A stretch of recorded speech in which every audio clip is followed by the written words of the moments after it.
I think the next thing for me is, we've got to talk about what I was feeling in the game last night. And, for me, this PSG side really did sort of remind me of maybe a 17-18 and 18-19 Liverpool side. And what I mean by that is I think that the biggest difference between the two sides on the night was pace, and certainly pace in sort of these positions here. The ability of them to just go one pass into the middle, one pass through was key. And they were like we were the Red Arrows or something, you know what I mean? The pace that they had up front really was the difference maker for me on the night. Don't know about you. Yeah. Over the course of the two sides, sorry. Yeah, I think there was a few things as difference makers over the course of the tie, but I agree with you. I think we're used to looking at Liverpool's front line and thinking, yes, they're fast. And I think in Premier League terms, they're definitely not slow, but it's old Salah now, 33. Yeah, something like that. It's Salah, 33 years old. It's Jota, after so many injuries. He was never the fastest. No, but if you think of some players we've had in the past, like Ox, Naby especially, they're players who picked up injury. I think Sturridge as well, isn't it, actually? They're players who got injured too often over time and ended up relatively slow versus what they once were. I think Jota's a bit like that now. I think off the front line, Diaz probably the quickest, but... And you wouldn't say he was exactly... I wouldn't say he was fast. Well, he's not... Put it this way, you weren't quick enough to get away from Hakimi. You weren't quick enough to get that separation from Hakimi, really. So, I think it's a good point. I think it's perhaps something that drifts under the radar a little bit with Liverpool's forwards, because as I said, they've been quick. But Gakpo isn't either, really. Nunes, probably the quickest over like a longer distance, but probably the most likely to leave. Nunes, you'd think. And Chiesa, I think Chiesa's quick, but relatively similar to Jota in that one or two injuries, a bad one especially, probably not as quick as he was when he was 23. And if you look at PSG, Kvaratskhelia is peak age. I think he's 23 years old. Barcola, I think, is even younger than that. And Dembele is 27, but that he's like the prime aged one, who's like the most mature. 27 would be the youngest of Liverpool's front three. So I think it's a good point. So I think one of the things that I always think, speed's one thing, but like the difference between speed and sort of velocity is speed plus direction, I think, isn't it?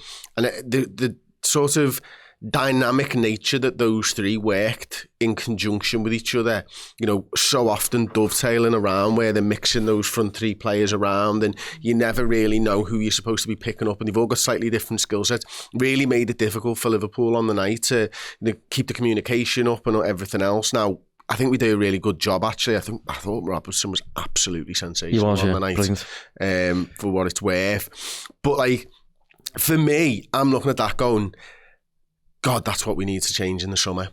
And did you think that last night as well? Because I think Liverpool's side is absolutely brilliant, but teams in the Premier League play us a certain way because we're expected to win, we're expected to dominate the ball. When you're going up against the creme de la creme, I think you need to be built to beat them as well. And you need to be able to beat them on the counter-attack. You need to be able to outrun them. You need to have breakaway speed. And I'm looking at that going, Liverpool, that's got to be our biggest thing in the summer. Change that and get breakaway speed in the front three. Yeah, I don't disagree. I think Liverpool's strength under Jurgen especially was the transition, weren't it? Especially Salah, Mane, Firmino. But Robertson was as Duracell best. Trent was a bit more of a runner back then. It feels like Liverpool are, over time, moving a little bit further away from being really dangerous in the transition because everyone's getting a little bit slower, everyone's getting a little bit older. And I think this summer potentially is an opportunity to get a bit younger and through getting younger, hopefully get a bit quicker as well. Just that ability to burst, get that separation from your man. Probably lost a bit of that now, and I think there's scope to get some of that in, but It's expensive. Well, it will be expensive. Are there any fellas that sort of come to your mind when you think about that? Well, I think Andy Gordon's rapid, and we tried to get him last summer. Kvaratskhelia, we had an interest in. Reportedly, we're in the mix in January, but I checked this morning, actually, PSG are currently paying him over 300 grand a week. Liverpool were never matching, even though he was on 30 at Napoli. I don't know why they boosted it by like 1,000% or whatever that works out as. But that's a lot. Liverpool were never going to pay that. So I think that we have an interest in that kind of player. I think Lois Openda at Leipzig is rapid. Xavi Simons is rapid off the mark, but his top speed, maybe not as quick as some of the PSG lads. You don't always need it if you are playing like maybe a false nine or something with like a Xavi Simons, which you could do, I suppose. Because again, reminding me of that 17-18 side, Bobby was never rapid. It was the pace on the outsides, really, but they just happen to have the pace in all three positions, PSG. Yeah. Semenyo's quick as well. Yeah. One thing that's interesting as well with the PSG thing, right, is on the back of the game, because Jota is ineffectual and Núñez is anonymous when he comes on, everyone on the back of it was saying like, mate, Liverpool need a 9 this summer. Liverpool proper need a 9 this summer.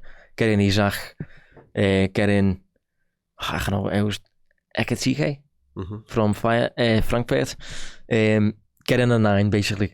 I think what we've just faced for PSG, it's 3 non-9s. 3 non-9s, yeah. 3 forwards, just multifunctional, versatile forwards. That's a better word for it, a forward, isn't it? Rather than non-9. Yeah, I don't know why I went with non-9. I don't know why I repeated it, to be honest. Awful. Forwards, let's go with forwards. Awful. I think he's struggling here. I'll help him out. Non-9s. Yeah, non-9s. Christ. Welcome to the tactics show, yeah. Tactical terminology and that. Jesus Christ. But I think Michael Edwards has always favoured that kind of player as well, them non-9s. Them players who... Don't make this a thing. Don't make this the thing. I think if you can get players in basically in the final third who are rapid, direct, lots of product, don't really have a fixed spot, I think that goes further for me than getting in someone who can only do that. Unless it's Isaac. I think if you can get Alexander Isaac in, just do it. But if you're having to have a step down and you're looking at like a João Pedro or something, I reckon I'd rather a forward. Like when they signed Kvaratskhelia, we were all a bit like, but they've got Barcola there. So, where's he going to play? But Enrique's just literally said to the three of them, these are all boss, these are all two-footed, multifunctional.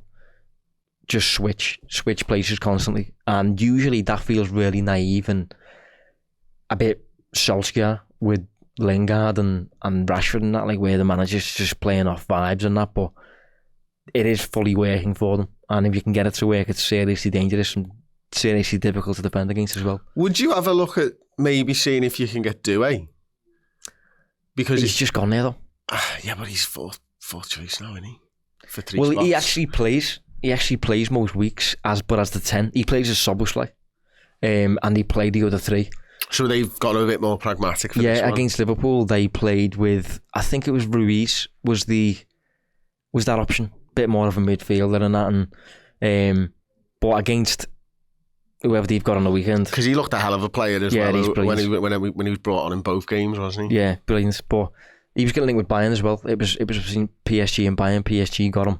They just got him. I think he's a teenager, which is amazing. I think he's 19. I'll double check that now. But yeah, he's brilliant. But someone like that, someone who still has that vitality about them, as a kind of relatively new forward on the scene.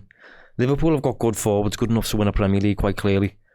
And it's nowhere near the same problem that Arsenal have got, or Man United or something.